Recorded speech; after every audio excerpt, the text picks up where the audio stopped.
Hello বন্ধুরা, welcome back to দীপসার ছোট্ট জগৎ। আশা করি তোমরা সবাই ভালো আছো। আমরাও খুব ভালো আছি। আরও একটা ভিডিও নিয়ে তোমাদের সামনে হাজির হলাম। তো এখানে দেখে বুঝতেই পারছো এটা কচু। হ্যাঁ, এটা হচ্ছে মান কচু। তো এই মান কচুই হচ্ছে কাটা হচ্ছে। দেখো, মান কচুটাকে কেটে নেওয়া হয়েছে। এরপর দেখো এই কুড়ে নিচ্ছি আর কি, তোমার এই গ্রেটার দিয়ে আর কি গ্রেট করে নিচ্ছি কচুটাকে ভালো করে। দেখো এইভাবে ঘষতে হবে। তো আজকের একটা কচুরি রেসিপি বানাবো, চলো দেখা যাক কিভাবে বানাই। কচুর রেসিপি মোটামুটি কম বেশি সবাই পারো জানি, তাও আমি যেভাবে বানাই সেটাই তোমাদের সাথে শেয়ার করলাম। একবার করে দেখবে, আশা করি খেতে খুব ভালো লাগবে। এইভাবে দেখো পুরো কচুটাকে হচ্ছে গ্রেট করে নেবো। এই দেখো পুরো একদম গ্রেট হয়ে যাচ্ছে, কি সুন্দর। পুরো একদম মোটামুটি মিহি হয়ে যাবে। তুমি যখন এরমভাবে গ্রেট করে চটকাবে দেখবে একদম পুরো মিহি হয়ে যাচ্ছে, বাটলে যেরকম হয় পুরো সেরকম। এইভাবে আমি পুরো কচুটাকেই হচ্ছে দেখো গ্রেট করে নিচ্ছি। তো এই দেখো আমার কচু গ্রেট করা হয়ে গেছে। এরপর ওই কচুতে না নুন মাখিয়ে নিচ্ছি। নুন মাখিয়ে নিলাম আর সামান্য পরিমাণ হচ্ছে লেবুর রস আর কি দিয়ে দেবো। দেখো নুন আমার মাখানো কমপ্লিট। লেবু আর নুনটা দেওয়ার ফলে কি হয়, কচুতে যে জলগুলো থাকে সেটাও বেরিয়ে যাবে। আর তোমার যদি কচু কুটকুট করে, গলা কুটকুটো আর করবে না। লেবুটা দেওয়ার ফলে কুটকুটানি ভাবটাও কমে যাবে। এই দেখো লেবু নিয়ে নিলাম, লেবু দিয়ে দিচ্ছি। এরপর নুন আর লেবুটা দিয়ে কচুটাকে ভালো করে মাখিয়ে রাখবো। মোটামুটি 10-15 মিনিট মাখিয়ে রাখলেই তোমার হচ্ছে মানে চলবে আর কি। 10-15 মিনিট মোটামুটি মাখিয়ে রাখলে। তো মাখিয়ে রেখে দিলাম এইভাবে। এরপর দেখো হচ্ছে নারকেল নিয়েছি। এই দেখো এখানে একটা আর কি নারকেল নিয়েছি। নারকেলটাকে মাঝখান থেকে ফাটিয়ে দেখো দুটো মালা হয়েছে। এবারে নারকেলটাকে কুড়ে নেবো। দেখো, তো নারকেল কোড়া দিয়ে মানে কচুটা খেতে দারুণ লাগে। তোমাদের দাদাভাই খুব পছন্দ করে। তো আমার নারকেলও মোটামুটি কোড়ানো কমপ্লিট। দেখো মিহি করে কুড়ে নিয়েছি একেবারে। মোটামুটি এইগুলো সব রেডি থাকলে আর বেশিক্ষণ সময় লাগে না, খুব অল্প সময় তৈরি হয়ে যাবে। তো কিভাবে করছি চলো, কী কী লাগছে সেটাই দেখাচ্ছি তোমাদের। এরপর দেখো রসুনগুলোকে ছাড়িয়ে নিয়েছি। এতগুলো রসুন লাগবে না, হাফ রসুন দিলেই হবে। আমি আরও একটা রান্না করব বলে এতগুলো রসুন ছাড়িয়েছি। আর পেঁয়াজের ক্ষেত্রেও তাই, পেঁয়াজও এর হাফ পরিমাণ। একটা পেঁয়াজ, গোটা পেঁয়াজ দিলে একটু বড় সাইজের দিলেই হয়ে যাবে আর কি। এখানে হচ্ছে দুটো পেঁয়াজ কোচানো আছে, কিন্তু একটা পেঁয়াজ দিলেই চলে যাবে। এরপর দেখো রান্না শুরু করি। কড়াইতে দেখো সর্ষের তেল নিয়ে নিয়েছি। সর্ষের তেল নেওয়ার পর সর্ষের তেলটা একটু গরম হোক। তো সর্ষের তেলটা একটু গরম হয়ে গেলেই তারপরে দিয়ে দেবো দেখো তেজপাতা। তেজপাতা দিয়ে দিলাম। এখানে দুটো তেজপাতা দিয়েছি। শুকনো লঙ্কা দিয়ে দিলাম, দুটো শুকনো লঙ্কাকে মাঝখান থেকে চিড়ে 4 টুকরো করে দিয়ে দিলাম। এরপর দেখো এটা হচ্ছে কালো জিরে, সামান্য পরিমাণ কালো জিরে দিয়ে দিলাম। কালো জিরের টেস্টটা খুব সুন্দর হয়, মানে গন্ধটা ফ্লেভারটা খুব ভালো আসে। তো কালো জিরে দিয়ে দিলাম। এরপর একটু নাড়িয়ে নেব। আর কিছু এখন আপাতত লাগবে না। তো এইগুলো দিয়ে একটু তেলে হচ্ছে ভালো করে নাড়িয়ে নিচ্ছি। খুব সুন্দর না, মানে এই সময় গন্ধটা বেরোচ্ছিলো জানো তো, শুকনো লঙ্কার কালো জিরের আর কি গন্ধটাই আলাদা। এরপর দেখো পেঁয়াজগুলো দিয়ে দিচ্ছি। পেঁয়াজ দেখো হাফ দিচ্ছি, একটা পেঁয়াজ দিলেই হয়ে যাবে। গোটা একটা পেঁয়াজ দিলে, এখানে আমার দুটো পেঁয়াজ গোটা আছে বলে আমি হাফ দিচ্ছি পেঁয়াজ। পেঁয়াজগুলোকে ছোটো ছোটো টুকরো করে নেবে। নিয়ে দেখো বাকি পেঁয়াজটা আমি রেখে দিলাম। এরপর পেঁয়াজটাকে হালকা বাদামি করে ভেজে নেব।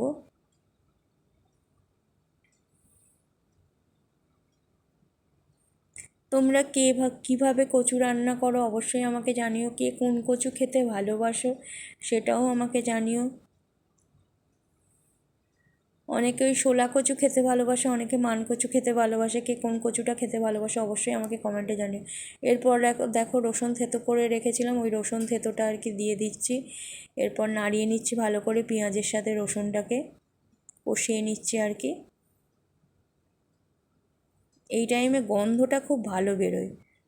দেখো ভালো করে কষিয়ে নিচ্ছি, পেঁয়াজটা একটু বাদামি বাদামি হয়ে যাক, যতক্ষণ না বাদামি হবে কষিয়ে যাবে। খুব ডিপ বাদামিও হবে না, মানে হালকা একটু লালচে লালচে ভাব এলেই তারপরে মশলাগুলো একে একে দিয়ে দেবে। দেখো প্রথমেই দিয়ে দিচ্ছি হলুদ গুঁড়ো। হলুদ গুঁড়ো দেওয়া আমার কমপ্লিট। খুব বেশি মশলাপাতি কিছুই লাগবে না। তোমার যদি নারকেল কোড়াটা আর কচুটা যদি গ্রেট করা থাকে, তোমার রান্না করতে খুব বেশি সময় লাগবে না, খুব তাড়াতাড়ি রান্নাটা আর কি তোমার হয়ে যাবে। এরপর দেখো পরিমাণ মতো নুন দিয়ে দিলাম। আর এই কচুটা না একটু মিষ্টি মিষ্টি খেতে লাগে। হ্যাঁ, নুন দিয়ে দিলাম, হলুদ দিলাম, নুন দিলাম, আর কিছু এখন লাগবে না। একটু ভালো করে নাড়িয়ে নিচ্ছি, হলুদ আর নুনটা পেঁয়াজের সাথে একটু ভালো করে মিশিয়ে নিচ্ছি। এরপর দেখো যে কচুটাকে মাখিয়ে রেখেছিলাম না লেবু আর নুন দিয়ে, কচুটাকে ভালো করে চটকে নিচ্ছি। কচুটাকে চটকালে না একদম পুরো মিহি হয়ে যাবে। দেখো ভালো করে হাত দিয়ে চটকে নিচ্ছি। প্রচুর কচুটা থেকে জল বেরোবে, জানো তো, যখন এই চটকাবে দেখবে সাদা দুধের মতো প্রচুর জল বেরোচ্ছে। দেখো ভালো করে চটকে নিচ্ছি যাতে একদম মিহি হয়ে যায়। কড়াইতেও নাড়তে পারো। একদম মিহি করে চটকে নিলাম। এরপর দেখো ওই চটকানো কচুটাকে ওই পেঁয়াজের যেতে কড়াইতে দিয়ে দিচ্ছি। ভালো করে চটকে নিয়ে দেখো কত ওই সাদা দুধের মতো বেরোচ্ছে। দেখো কচুটাকে দিয়ে দিচ্ছি ওই পেঁয়াজের মধ্যে আর কি, কড়াইতে ভালো করে চটকে নিয়ে দিয়ে দিচ্ছি। যদি কেউ মনে করো এই জলটাও পরবর্তীকালে ব্যবহার করতে পারো, কচুতে দিয়ে দিতে পারো, তাতে কোনো অসুবিধে নেই। তো আমি ভালো করে চটকে নিয়ে আর কি কচুগুলোকে কড়াইতে দিয়ে দিচ্ছি। দেখো এরপর কচুটাকে একটু ভালো করে নাড়িয়ে নেব। দেখো ভালো করে নাড়িয়ে নিচ্ছি, মশলাগুলোকে কচুটার সাথে মাখিয়ে নিচ্ছি। পেঁয়াজ রসুন বলো, যে মশলাপাতিগুলো ছিল সব কচুটার সাথে ভালো করে মাখিয়ে নিচ্ছি। একটু বড় কড়াই করলে কি বলো তো, নাড়াতে সুবিধা হয়।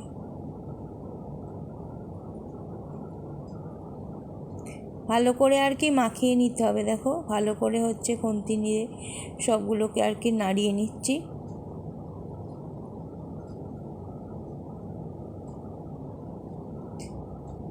পরবর্তীকালে একটু ওই যে যে আর কি তোমার ওই দুধের মতো জলটা বেরিয়েছিল সেটা ওই রান্নায় দিয়ে দিতে পারো, অসুবিধে হবে না তাতে কোনো। তো এইভাবে নাড়িয়ে নিয়ে দেখো, এই দেখো আমি মাখিয়ে নিয়েছি মোটামুটি সব কিছুই। এরপর যেহেতু এই কচুটা একটু মিষ্টি মিষ্টি হয়, তাই একটু এখানে চিনির পরিমাণ একটু বেশিই লাগবে। তো এরপর দেখো দিয়ে দিচ্ছি চিনিটা। তো এই চামচের আমি মোটামুটি 4 চামচ চিনি দিয়েছিলাম, ঠিক আছে। একটু মিষ্টি মিষ্টি না হলে ভালো লাগবে না এটা। তো চিনি দিয়ে দিলাম। তারপরে যে নারকেলটা কুড়ে রেখেছিলাম, নারকেল কোড়াটা দিয়ে দিলাম। নারকেল কোড়াটা একটু লাস্টের দিকে দেবে, যখন কচুটা দেখবে মোটামুটি রান্না আমার হয়ে এসছে, তখনই নারকেল কোড়াটা আর কি দেবে। এই দেখো নারকেল কোড়াটা দিয়ে ভালো করে এবারে নাড়িয়ে নিচ্ছি। তো মোটামুটি হয়েই গেছে আমার, আর বেশি বাকি নেই। তো একটু কষিয়ে নিলেই ব্যাস আমার রেডি নারকেল কচু। তো দেখো ভালো করে হচ্ছে মাখিয়ে নিচ্ছি জিনিসটাকে, একটু কষিয়ে নিলে ভালো করে, আর একটু গ্যাসে রাখলেই মোটামুটি রেডি হয়ে যাবে। তো চিনির পরিমাণ একটু কম হয়েছিল বলে আমি আবার একটু বেশি চিনি আর একটু চিনি দিয়ে ঢাকনাটাকে দিয়ে রাখলাম। এখন আর কি তোমার মিডিয়াম আঁচে রেখেছি, খুব জোরেও দেওয়া নেই খুব আস্তেও দেওয়া নেই। তো মোটামুটি রেডি আমার। এরপর দেখো লাস্টে একদম হয়ে গেলে গরম মশলাটা দিয়ে দেবে। গরম মশলাটা দিয়ে একটু নাড়িয়ে চাড়িয়ে নেবে। এই গরম মশলা দিয়ে দিলাম, গরম মশলাটা দিয়ে একটু ভালো করে কষিয়ে নেব, নিলেই মোটামুটি আমার রেডি হচ্ছে নারকেল কচু। আশা করি ভিডিওটা তোমাদের ভালো লেগেছে। যদি ভালো লেগে থাকে অবশ্যই চ্যানেলটাকে সাবস্ক্রাইব করো, লাইক শেয়ার কমেন্ট করো, বেশি বেশি করে কমেন্ট করো। এইভাবে সব সময় ভালোবাসা দিয়ে যেও, আমাদের পাশে থেকো। আর নারকেল কোড়া মানে আমার আরেকটু বেশি ছিল বলে আমি একটু বেশি করেই দিয়ে দিয়েছি। নারকেল কোড়া দিলে তো আরও খেতে বেশি টেস্টি হয়, সেই জন্য বেশি করেই নারকেল কোড়াটা দিয়ে দিয়েছি। তোমরা কিন্তু কে কোন কচু খেতে ভালোবাসো অবশ্যই আমাকে কিন্তু কমেন্টে জানিও। এইভাবে সবসময় আমাদের পাশে থেকেও, আর ভিডিওটা স্কিপ না করে পুরোটা দেখবে আশা করব। আর এতক্ষণ আমাদের সাথে থাকার জন্য থ্যাংক ইউ সো মাচ। এইভাবে পাশে থেকো সব সময়।